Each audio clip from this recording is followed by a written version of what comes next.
여러분 반갑습니다.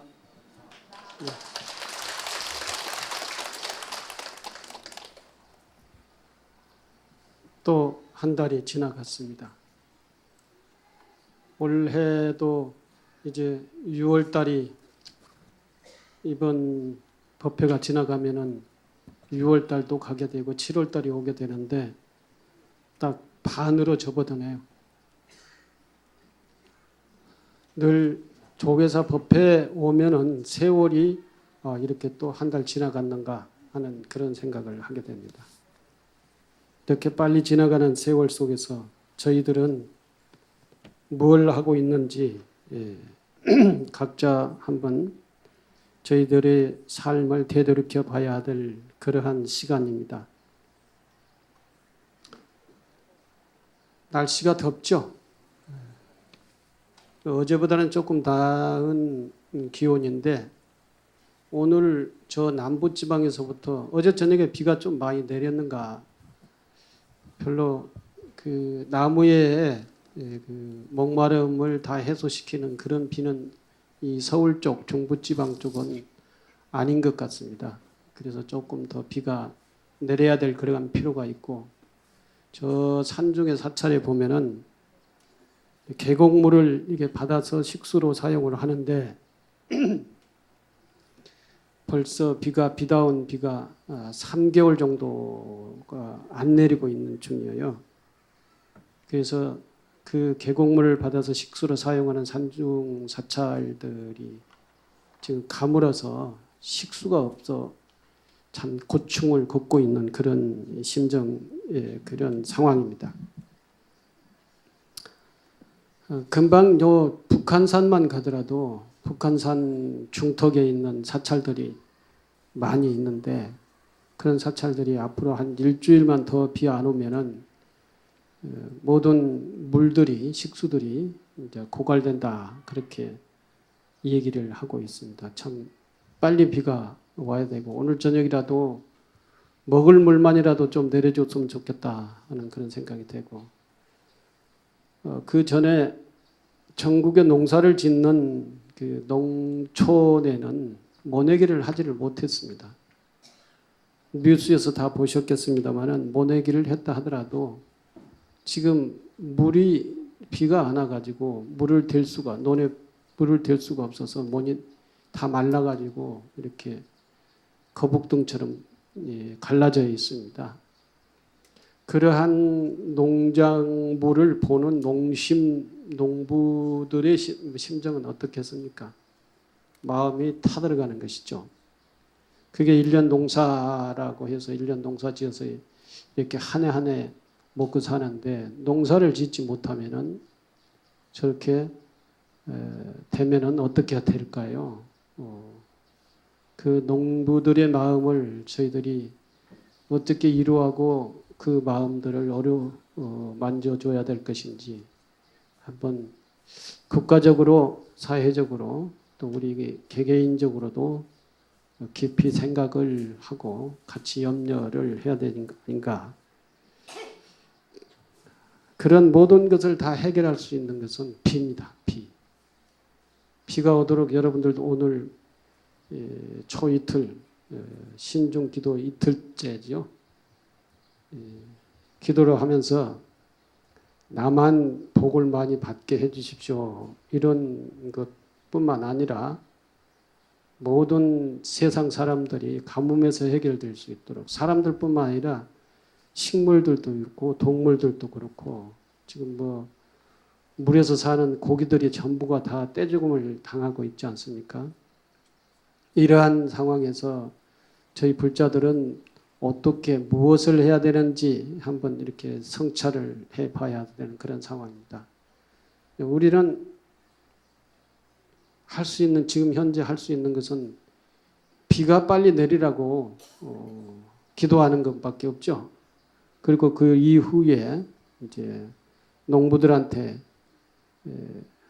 그 농사를 짓지 못해가지고 어렵게 살 수 있는 그 농부들을 위로하고 농산물을 이제 또 잘 소비를 해주고 또 인연이 닿는 농촌이 있으면 가서 직접 농산물도 소비를 하고 이런 우리들의 배려가 필요하지 않은가 그렇게 생각이 됩니다. 오늘은 부처님처럼 사는 사람들, 언젠가 이 말씀을 여기에서 단편적으로 드렸다는 기억이 있는데 오늘은 그 주제를, 중심 주제를 부처님처럼 사는 사람들, 부처님처럼 살자라고 하는 그러한 주제를 가지고 말씀을 드리도록 하겠습니다. 화엄경 열애 출연품에 보면은 이러한 법문이 있습니다. 부처님께서는 보리수 아래서 깨달으시고 다음과 같이 말씀하셨다. 기이하도다. 참으로 기이하도다. 일체 중생 모두가 열애의 지혜 덕상을 원만히 갖추고 있으면서도 어찌 이리도 어리석고 미혹하여 알지 못하고 보지 못하는가. 내가 마땅히 성스러운 진리로서 그들을 가르쳐 잘못된 생각과 집착을 영원히 버리게 하리라. 그래서 자기에게 부처님의 광대한 지혜가 부처님과 같아서 조금도 다르지 않다는 사실을 알게 하리라 라고 하는 화엄경 본문이 있습니다. 여러분들은 참 복이 많다 이런 생각을 할 수가 있을 것 같습니다. 왜 그러냐? 화엄경 여기 법회를 참여하면은 많은 법사 스님들이 아주 대승경전의 중요한 경전에서 가장 중요한 그 내용을 뽑아서 여러분들한테 이 말씀 드리는 그러한 가만히 앉아 법회만 참석을 하면은 부처님의 팔만대장경 경 중에 가장 소중한 얘기들을 다 뽑아서 여러분들한테 쉽게 설명을 해서 말씀드리니까 여러분들은 그걸 바로 이렇게 쉽게 들을 수 있으니까 얼마나 복이 많습니까? 여러분들이 이 경전의 말씀을 찾으려면은 굉장히 경전을 오래 읽어야 되고 많이 뒤져야 됩니다. 그리고 또 읽는다고 해서 이 문구가 나온다고 해가지고 이 문구를 지금 여기서 말씀드리는 것처럼 그렇게 중요한 소중한 말씀이다 이렇게 생각을 하고 읽는 게 아닙니다. 그냥 지나쳐버립니다. 네, 지나쳐버리고 마는데 법회 때마다 이렇게 참석을 하신 분들은 법사 스님이 중요한 경전들의 아주 중심적 핵심적 내용들을 이렇게 간단하게 뽑아서 말씀을 드리니까 얼마나 복이 많고 얼마나 또 소중한 법문들입니까? 그렇게 생각을 하시면서 오늘 이야기를 들어주시기 바랍니다. 화엄경 열애 출연품입니다. 화엄경이 정말로 분량이 많은 것이죠. 분량이 많은 중에도 이 품수가 굉장히 많습니다. 그 품수마다 그 주제가 있어요. 이제 89명은 80개의 품이 있고 80개의 주제가 있는 것이죠. 그 80개의 주제 중에서도 화엄경의 핵심 주제는 뭐냐라고 하는 것들이 또 이렇게 있습니다. 그런 품의 핵심 주제들이 이제 오늘 여기는 열애 출연품의 핵심 주제가 이 말씀입니다. 부처님께서 보리수 아래서 깨달으시고 부처님께서 깨달음을 이루고 첫 번째에 하시는 말씀입니다. 이게 다음과 같이 말씀하셨다. 기하고도 기하도다. 참으로 기하도다. 일체 중생 모두가 부처님과 같은 지혜 덕상, 부처님과 같은 지혜 덕상이라고 하는 것은 부처님과 똑같은 지혜가 있고 덕이 있고 부처님처럼 무량한 공덕이 있다. 그러니까 우리 개개인들에게 부처님처럼 그러한 훌륭한 지혜가 있고 덕이 있고 무량한 공덕이 다 갖춰져 있다. 우리들이 우리들을 생각을 할 때 나는 뭐 그렇지 못해. 경전도 읽지 않았고 불교 공부도 많이 하지 않았고 또 열심히 수행도 안 했고 이렇기 때문에 내 안에는 지혜가 많지 않아. 나는 지혜를 많이 닦지 못했어. 나는 복을 많이 짓지 못했기 때문에 부처님과 똑같은 그러한 복을, 또 나는 부처님과 똑같은 그러한 공덕을, 그러한 능력을 가지고 있지 못해. 다들 이렇게 생각을 할지도 모르겠습니다. 그런데 부처님께서 말씀하셨어요. 부처님께서 깨닫고 난 첫 번째의 느낌을 말씀하신 거예요. 첫 번째 느낌. 그게 뭐냐? 아, 내가 깨닫고 보니까 나만 이러한 지혜가 있는 게 아니라, 이러한 공덕이 있고 이러한 덕이 있는 게 아니라 모든 중생들이 다, 인간이라고 한다면 모든 사람이 전부가 다 이러한 자비가 있고 지혜가 있고 이러한 복이 있고 이러한 공덕이 있구나. 이렇게 느끼신 거예요. 이걸 이제 깨달으신, 여러 가지의 내용 중에 깨달으신 내용 중에 이걸 깨달으신 겁니다. 그래서 그때부터 부처님께서는 모든 중생이 곧 부처님과 다름이 없다. 그렇지만 중생들은 무명에 쌓여가지고, 무명에 덮여가지고 그것을 알지 못하고 있다. 자기가 그만큼 지혜가 있고, 본래 자기에게 지혜가 있고, 그리고 덕이 있고, 큰 공덕을 가지고 있는, 그러한 능력을 가지고 있는 자신인 줄 그걸 모르고 있다. 왜 모르고 있느냐? 무명에 휩싸지고 그렇다는 것이죠. 근데 이 무명만을 소멸시키면은 우리도 부처님과 같이 똑같이 그런 덕과 복과 무량한 공덕을, 지혜와 자비와 무량한 공덕을 가지고 있다. 그 전에 제가 여기서 말씀드렸듯이 인간이 역사가 어느 시기에서부터 출발을 했든지 간에 출발을 하고 난 이후의 인간의 역사지 수만 년 흘러왔습니다. 처음 인간의 역사가 출발을 할 때 인간의 삶이라고 하는 것은 요즘 우리의 문명 사회의 인간의 삶처럼 똑같지 않았었죠. 옛날에는 집도 없고 또 입을 의복도 없고 또 요즘처럼 아주 성능이 뛰어난 그런 기구도 없었고 불도 없었고 그래서 사람들이 살면서 그 수명이 얼마나 짧았느냐 상상할 수도 없이 짧았다는 것이죠. 우리가 60년대만 해도 우리의 평균 수명이 50년대, 60년대만 해도 우리 평균 수명이 몇 살이었어요? 그걸 아십니까? 50살 이하였어요. 50살 이하. 여러분들 지금 연세가 어떻게 되세요? 50년 이후, 지금 60년 이후인가요? 50년대라고 하면 60년 이후의 지금 현재는 평균 나이가 몇입니까? 80이 넘죠. 그러니까 수명이 그만큼 배로 늘어졌다는 것이죠. 그전에는 태어나면 50년 이내에 거의가 다 평균 수명이 죽어야 됐어요. 왕이 많이 살았던 나이가 주로 많이 살았던 그 나이가 50대예요. 50대. 왕은 뭐 먹을 것도 잘 먹고 뭐 약도 잘 쓰고 우리 그 당시의 사회에서는 가장 풍요롭고 편리한 삶을 살았던 그런 분이 있지 않아요? 어의가 따로 있었고 의사가 따로 이제 조치의가 따로 있었고 그랬는데도 불구하고 오래 살지 못했다.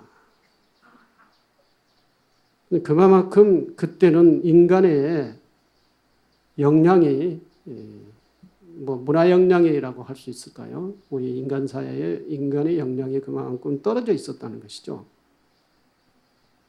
근데 그것을 끌어올렸어요. 60년 만에 그거 배로 끌어올렸어요. 수명만 보더라도. 지금은 못 고치는 병이 거의 없죠. 암은 못 고친다. 하지만 요즘은 암을 미리서 예방하는 그러한 의술이 발전돼 가지고 그 암에 걸렸어도 거의 무슨 뭐 7, 80 다 이렇게 가깝게 살잖아요. 옛날에는 50도 못 살았다니까요. 인간이 이 역량이 그만큼 무량하다는 거예요. 무량하다. 옛날에는 인간의 역량이 다 100% 발휘하지 못했지만 처음 조금씩 자기 역량 개발을 해서 지금은 못하는 게 없잖아요. 못하는 게.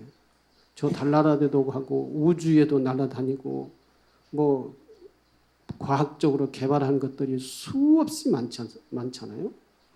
이제는 인간의 두뇌만큼 아주 뛰어난 그러한 기계를 이제 만들어내는 그런 상태잖아요. 이것이 이제 한 50년 흘러가면 우리의 인간이 수명이 얼마나 길어지고 얼마나 80대까지는 얼마나 건강한지, 그리고 인간의 이 사회 역사가 얼마나 그 발전될 것인지 아무도 모르는 것이죠. 이러한 인간의 역사를 누가 만들어가느냐? 그건 우리가 만들어가는 거예요. 우리 인간이 만들어가는 거예요.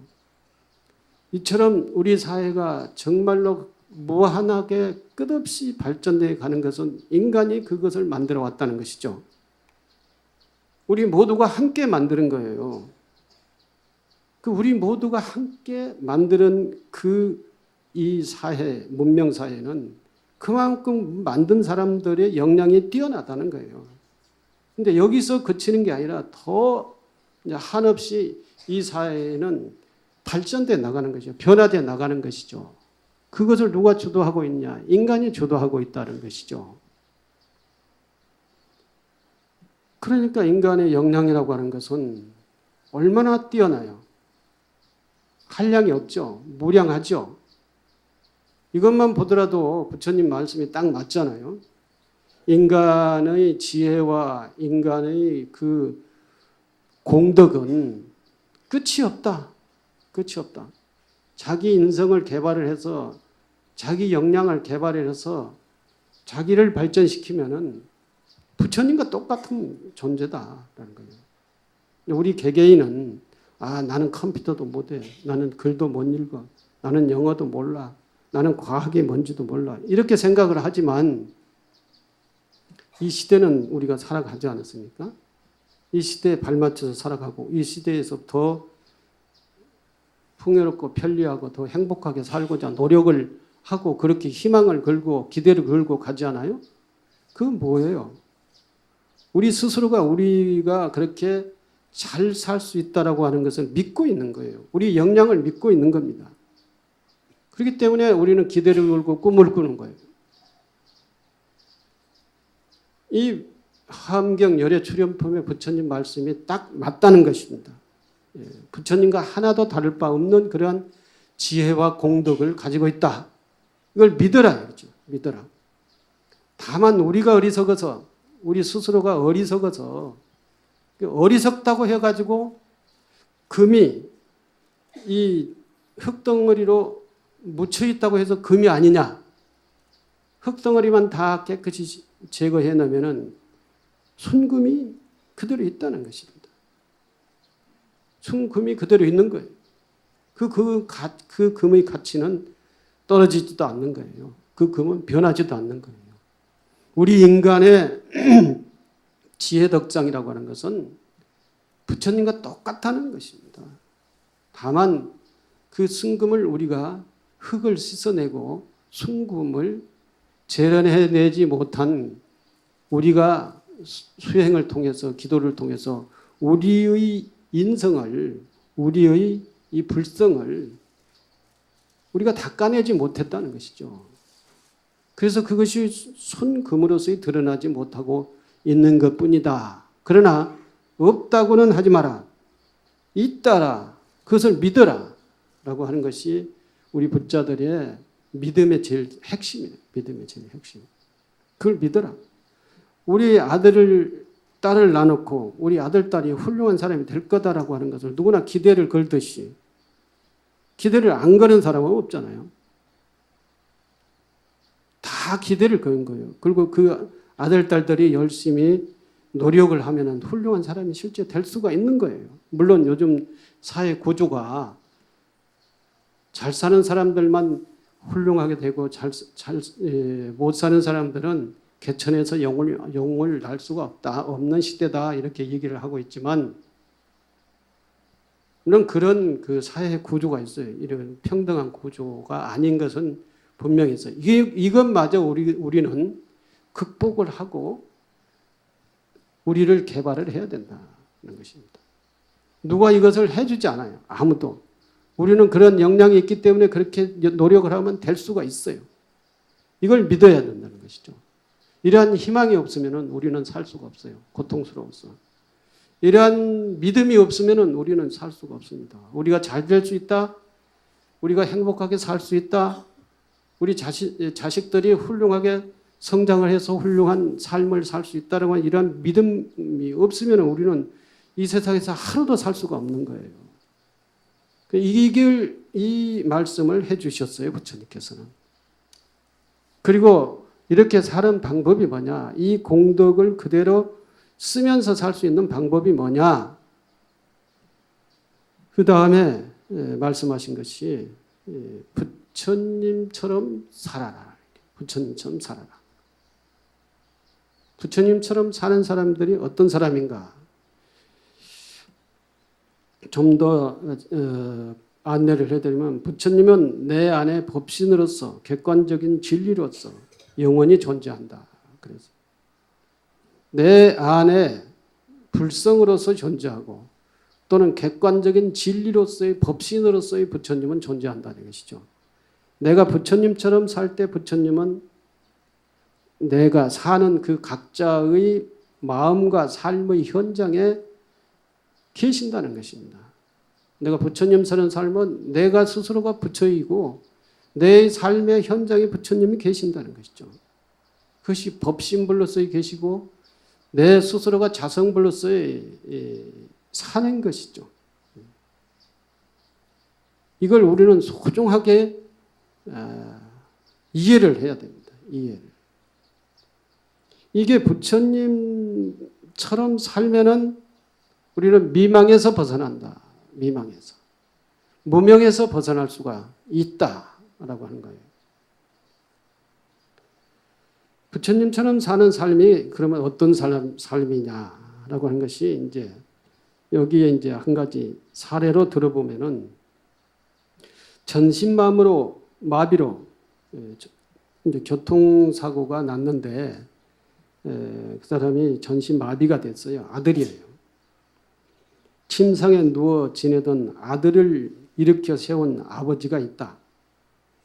갑자기 닥친 교통사고로 건장한 아들이 장애자가 된 것이다. 온몸이 굳어 말도 못하는 아들을 아버지는 포기할 수 없었다. 옛날에 그 건장한 건강한 정말로 활발한 지혜스러운 그런 아들이 하루아침에 교통사고에 의해서 그냥 딱 전신마비가 되고 말도 못하는 그런 자식이 됐단 말이죠. 그래서 이 전신마비가 되고 말을 못하는 이 아들을 인정할 수가 없었어요. 아버지는. 그렇게 건장하고 그렇게 지혜스럽고 그렇게 착하던 아이가 교통마비로 이렇게 딱 굳어버리니까 아버지는 그것을 인정할 수가 없다. 그래서 아버지는 그 본래 자식으로 회복시키기 위해서 엄청 노력을 합니다. 온몸이 굳어 말도 못하는 아들을 아버지는 포기할 수 없었다. 10년을 넘게 온갖 장애를 극복하고 재활운동을 계속했다. 그와 같은 노력 끝에 아들의 몸은 조금씩 호전되어 매일 2시간씩 등산까지 가능하게 되었고 어눌하지만 말도 하게 되었다. 의사들도 놀라는 기적이었다. 자기 자식이 이렇게 교통사고를 당해가지고 모든 것이 마비됐을 때의 부모의 마음이라고 하는 것은 뭐라고 표현을 할 수가 없어요. 그래서 그 부모 마음은 다시 건강한 자식으로 회복시키고자 하는 마음, 이 일념 하나뿐입니다. 당신의 삶을 헌신을 해서 자식을 복구시키려고 하는 그 마음은 그 부모가 아니면 그 누구도 감히 할 수가 없는 그러한 마음을 가지고 있는 이 부모예요. 꼭 자식이 그러한 어려운 과정에 처해 있는 자식만 부모가 그렇게 생각하는 게 아니라 모든 자식을 부모는 모두가 다 그렇게 생각을 하고 있는 거죠. 아무리 훌륭한 자식, 건강한 자식이라도 그 자식이 더 건강하고 더 훌륭하게, 더 안정되게, 더 행복하게 살았으면 하는 그 소원, 그 원력, 부모의 원력, 이건 세상에 어디도 없어요. 그 어디도 없어요. 오직 부모만 가지고 있는 거예요. 아마 관세음보살도 이 부모의 마음과 비교를 하면 아무 차이가 없을 거예요. 똑같을 거예요. 이러한 부모의 마음, 이 마음이 바로 뭐냐? 부처님 마음입니다. 부처님 마음. 여기 계시는 분들은 전부 다 부모님이시죠? 또 자식 입장이 되고 부모의 입장이 되고 그랬죠? 부모 입장에 대해서 자식을 생각을 해본 결과 어떻습니까? 지금 여기에서 얘기하고 있는 그 부모의 입장하고 똑같을 거예요. 눈에 흙이 들어오기 전에는 자식 걱정하는 게 부모의 입장이에요. 물론 남이 남을 그렇게 걱정해 주는 것은 관세음보살이나 부처님 외에는 아마 이 세상에 그 어디에도 없을 거예요. 바로 이 부모님의 마음이 부처님의 마음이고 부모님이 자식을 위해서 사는 것처럼 사는 것이 부처님처럼 사는 거예요. 그렇기 때문에 우리는 전부 다 부모님을 모시고 사는 거죠. 부처님을 모시고 사는 거예요. 그래서 부모님 부처님, 아버지 부처님, 어머니 부처님이고 또 부모의 입장에서는 자식을 부처님처럼 그렇게 생각을 하는 것이죠. 부처님이 중생을 생각하듯이 부모가 자식을 생각할 때 그렇게 생각을 하는 겁니다. 우리 자식들도 부모를 그렇게 모셔야 돼. 그래야 자식들도 부처님처럼 사는 거예요. 근데 요즘은 매우 안타까운 상황들이 굉장히 많이 벌어지죠. 애를 낳아가지고 그냥 귀찮고 또는 화나고 그러면 그냥 집어 던져버리고 집어 던져서 자기가 낳은 자식이 이제 불구자가 되고 아니면 심하면 죽기도 하고 아니면 그냥 둘이 남녀가 눈맞아 가지고 살아서 애가 생겼는데 또 이제 살다 보니까 이것저것 부딪혀 가지고 골치 아프니까 에이 헤어지자 이래 해가지고 헤어지는데 지그들끼리만 가버리고 얘네는 어떻게 방치해두고 내버려두는 사람들이 많지요.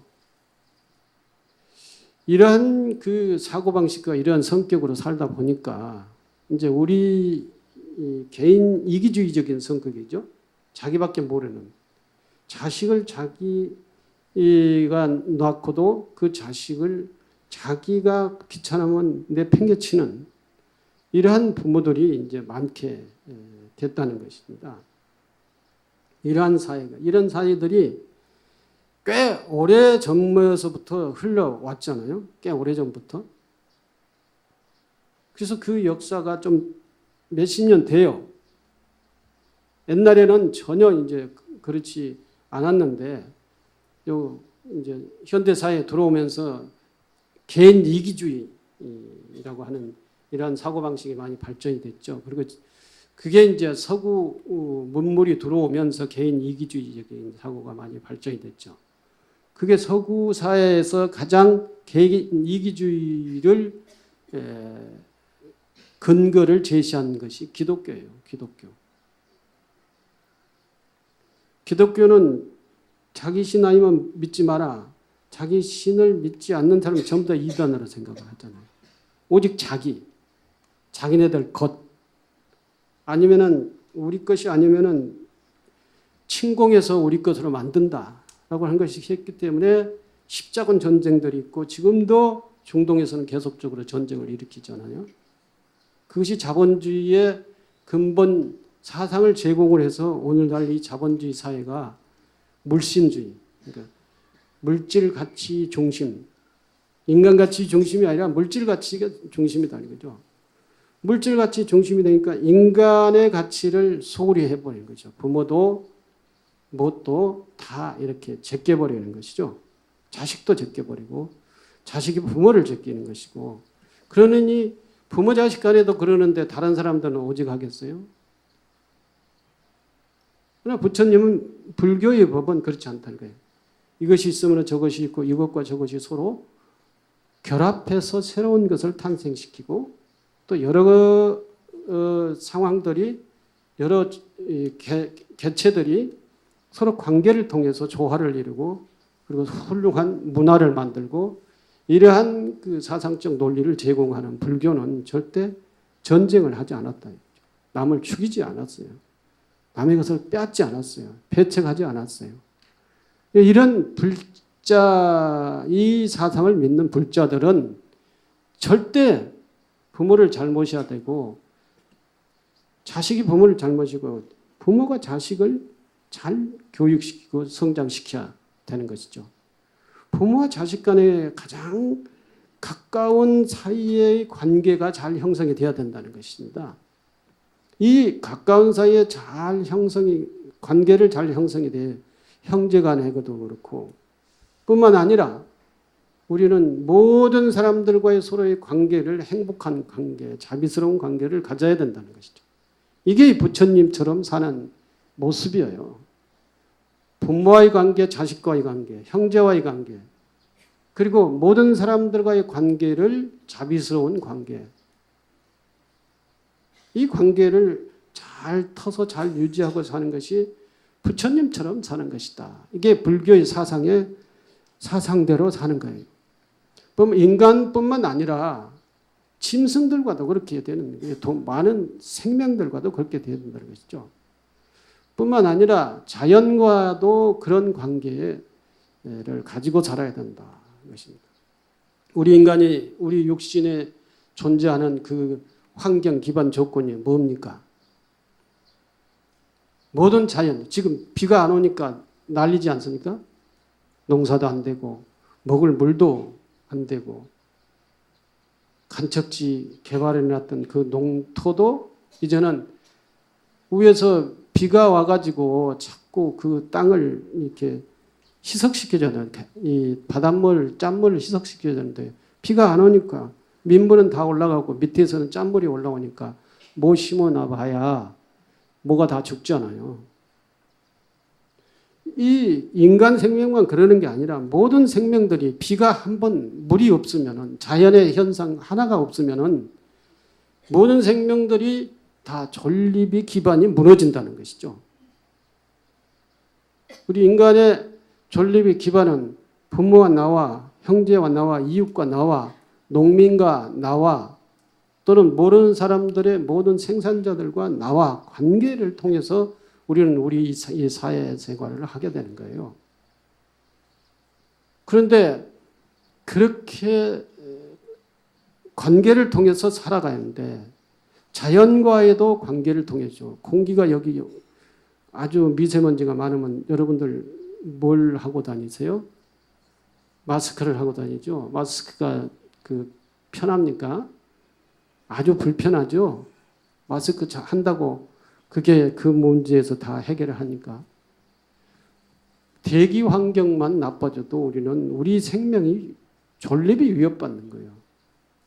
수질 환경, 비만 안 와도, 또 이게 무슨 자연 환경이 지금 우리나라의 자연 환경이 바뀌고 있잖아요. 지금 바뀌고 있어요.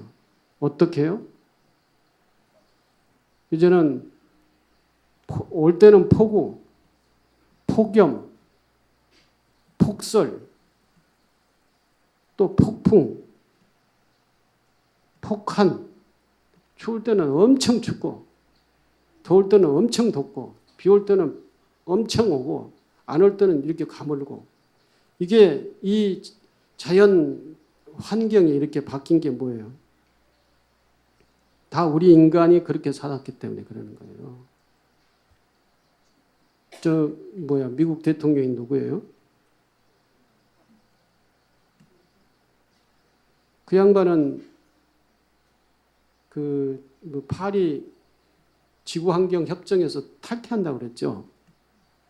미국은 자기 마음대로 살겠다는 거예요. 지구환경이 어떻게 되든 간에 상관없다. 그 지구환경에 잘 만들어가자라고 하는 협정한 게 파리 협정인데 미국은 거기에 탈퇴하겠다. 그래가지고 공장에서 연기 엄청 뽑아내고 자전차에 그 매연가스 엄청 뽑아내고 그러니까 너희 탈취하지 마라. 우리 마음대로 살겠다. 이렇게 하고 파리 협정에서 탈퇴해버렸잖아요. 그 전에 이제 이렇게 지구 환경이 바뀌어지는 것이 이게 전부 다 자연 환경을 오염시킨 원인이 되어서 온다. 그러니까 우리 삶의 원인이 우리 삶이 우리가 제공한 거다. 근데 그걸 과보로 우리가 받는 거다. 이게 이제 거꾸로 되돌리는 것이죠. 본래 자연 환경으로 되돌려 놓는 것이 이 되돌려 놓는 삶을 사는 것이 어떤 삶이에요? 자연 환경을 잘 가꾸는 거죠. 우리가 가스를 많이 배출하지 않고 수질 환경, 대기 환경, 모든 환경을 쓰레기를 많이 배출하지 않고 또는 제 어렸을 때는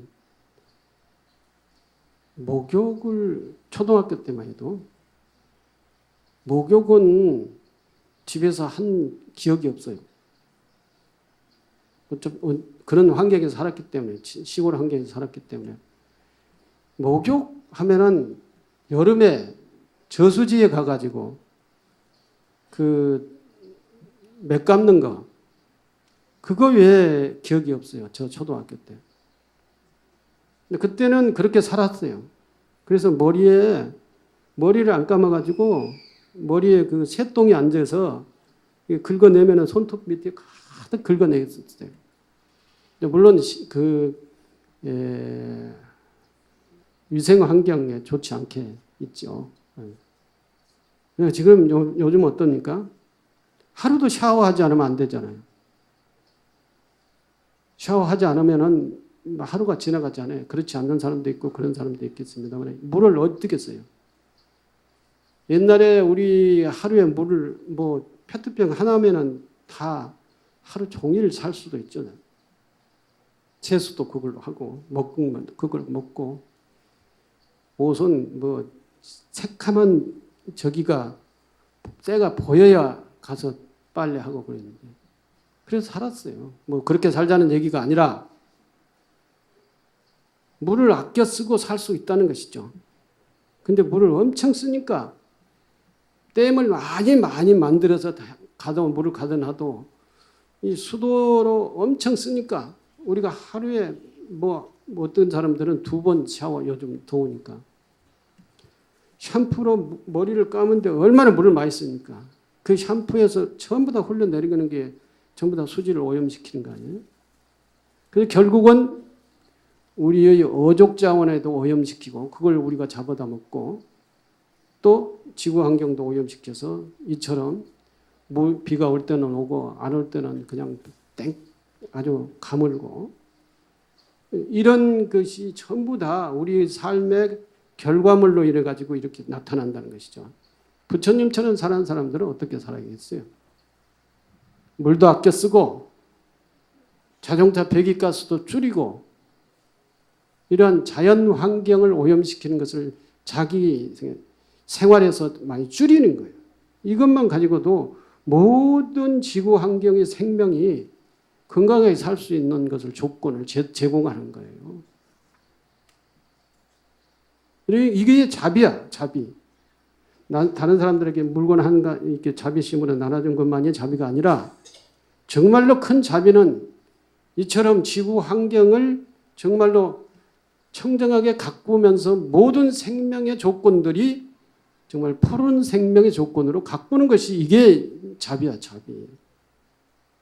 자기만 나 한 사람이야 하면서 매일 샴푸로 머리 감으면 샴푸가 얼마나 수질을 오염을 시켜요? 한강 저 이 북쪽에서 사는 사람들 다 샴푸로 엄청 샤워하고 머리를 감고 하면은 그 물을 누가 먹습니까? 서울에 있는 우리가 다 받아 먹잖아요. 우리가. 그 전부 다 주고받는 바보 속에 사는 것이다 이런 것이죠. 그래서 그 물을 먹고 사는 우리들의 이 생태 생리는 어떻겠어요? 암을 걸릴 수 있는 조건이 아주 잘 형성이 되는 것이죠. 부모님처럼 사는 것도 부처님처럼 사는 것이지만 또 다른 예가 있습니다.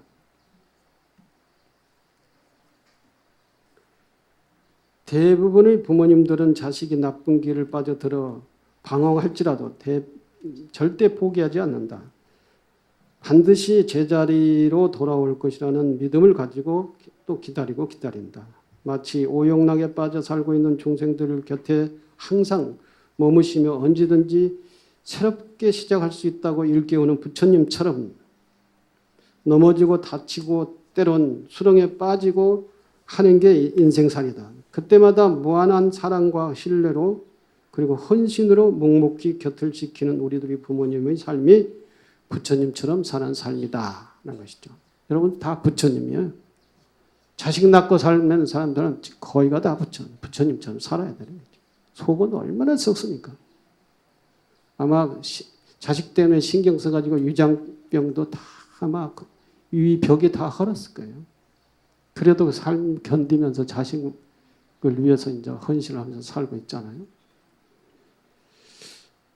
나누고 사는 사람들은 가난해도 그 삶은 너그럽다. 자기 몸도 건강치 못한 중년 가장이 하루 한 끼니도 제대로 먹지 못하는 사람들을 위해 민들레 국수집을 열었다. 민들레 국수집이라는 건 몇 년 지금도 있는지 모르겠는데 저 마포 쪽에라고 기억이 되는데 그는 배고픈 사람은 삶의 유욕도 희망도 가질 수 없다는 것을 일찍이 뼈에 사무치도록 경험을 했었다.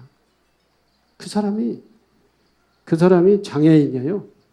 이 민들레 국수집을 연 사람이. 민들레 국수집이란 뭔가 하냐면 매일 끼니를 못 먹는 사람들을 위해서 무료로 국수를 이렇게 대접을 하는 집이 민들레 국수집이라고 하는 거예요. 그러니까 무료 급식소죠.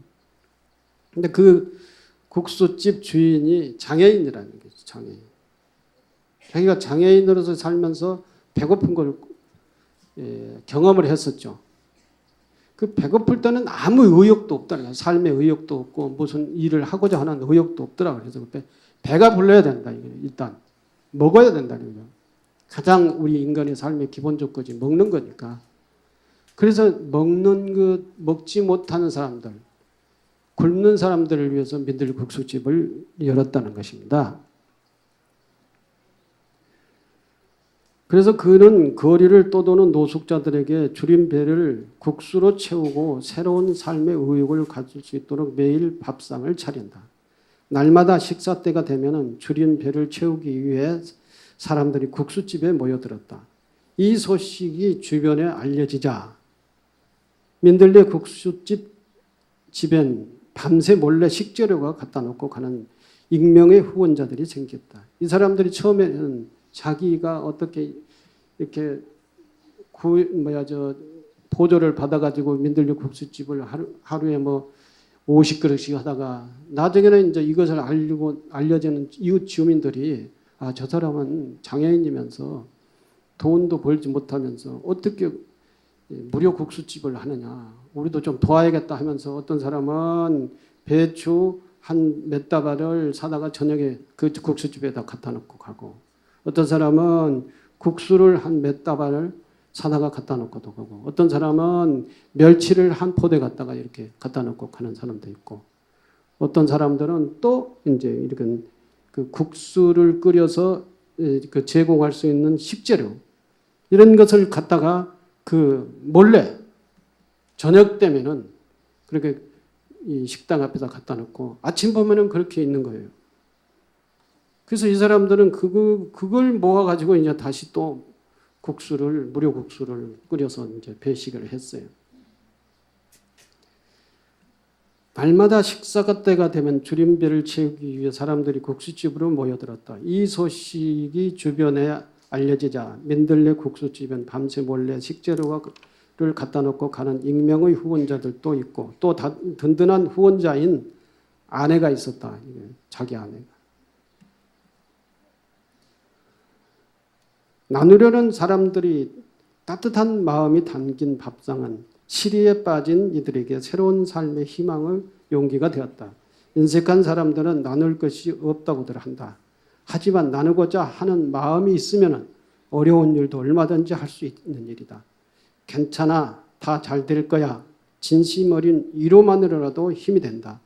나누고 위로하며 함께 하는 사람들이 부처님처럼 사는 사람들이다 하는 것입니다. 그 배추 한 다발 무료로 저녁에 갖다가 사다 놓고도 간 사람들, 그 사람들이 바로 부처님처럼 사는 사람들이야. 간장 한 통 갖다 놓고 간 사람들, 그 사람들이 바로 협조하는 사람들이, 이 사람들이 부처님처럼 사는 사람들이야. 이 국수집 지인만 부처님처럼 사는 사람들이 아니라 그 협조하고 그걸 다 이렇게 그것이 이제 끊기지 않고 운영될 수 있도록 다 협조하는 사람들, 그런 사람들이 부처님처럼 사는 사람들이다 하는 것입니다. 11시 반 넘어가지고 시작을 했어요. 5분만 더 하고 마무리하겠습니다. 현대사회는 경쟁력만이 살 길이다. 어느 분야든 살아남기 위한 경쟁은 치열하다. 잠시 쉬어갈 틈도 한눈 팔 사이도 없다. 정신없이 살아도 생활은 만족스럽지 못하다. 그런데 여전히 다른 곳에서 투혼을 불사르는 사람들이 있다. 갈등과 대립의 현장, 약자들의 소외가 있는 현장, 생태 파괴의 현장, 그 애곡과 고통의 현장에서 탐욕과 무지를 온몸으로 일깨우는 사람들이 있다. 좀 더디더라도 함께 가는 세상, 작은 것들도 함부로 대하지 않는 세상, 무엇보다도 생명의 가치를 우선하는 세상, 누구나 미래를 꿈꿀 수 있고 그 꿈을 실현할 수 있는 세상, 그런 세상을 생각하고 또 만들고자 노력하는 사람들이 부처님처럼 사는 사람들이다 하는 것이죠. 결과적으로는 뭐냐면은 공동체적 삶을 사는 사람들이 부처님처럼 사는 사람들이다.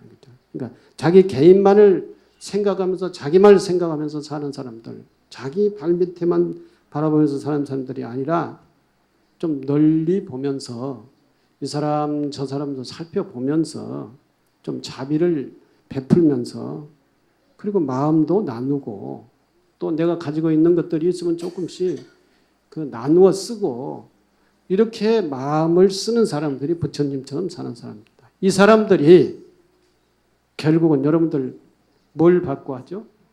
저기 가면 무슨 커피집이 있어요? 가피라고 하는 커피집 있죠? 부처님 가피 받고 싶어 하시죠? 부처님 은혜 받고 싶어 하시죠? 복을 받고 싶어 하시죠? 이렇게 해야 복을 받는 거예요. 감흥이라고 하는 얘기가 있어요. 감흥. 이 얘기는 계속 제가 뭐 기회가 있으면 하게 될 건데 감흥. 감흥이 왜 오느냐? 부처님이 왜 나에게 대답을 주고 감흥을 하느냐? 그 감흥의 조건이 뭐냐? 자기가 스스로가 자기가 설득돼야 돼요. 자기 삶이 자기 스스로 마음에 들어야 돼. 자기 스스로 자기 마음씀이 기뻐야 돼. 그것이 자기만이 기쁜 게 아니라 모든 사람들이 나의 행동에 대해서 공감을 해야 돼. 공감. 이 공감을 하는 사람이 뭐냐? 첫째 진실해야 돼요. 두 번째는 자비스러워야 돼요. 세 번째는 지혜스러워야 돼요. 지혜, 자비, 진실 이것은 뭐 같은 얘기인데 그래서 자기 스스로가 즐거워야 돼. 자기 스스로가 자기가 대견스러워야 돼. 그래야 부처님의 감흥이 있어요. 그 자기 스스로가 자기 그 행동이 기쁘면은 그 기쁨의 행동에 이제 감흥이 오는 거예요. 응답이 오는 거예요. 가피가 오는 거라고요. 속에 탐진치 삼독시험 가득 채워놓고 남에게는 인색하면서 저 뭐 가피 이 커피처럼 저기는 돈 줘야 하잖아요. 그래 커피 한 잔 주잖아요. 우리도 가피를 받으려면은 우리도 대금을 지불해야 돼요. 저기는 커피값을 지불을 하지만 지금 우리가 가피를 받으려면 대금 지불이 뭐냐? 지혜, 진실, 자비 이 삶을 살아야 대금을 지불한 거예요. 그래야 우리에게 가피가 부처님의 은혜가 부처님의 감흥이 오게 되는 것이다. 그렇죠?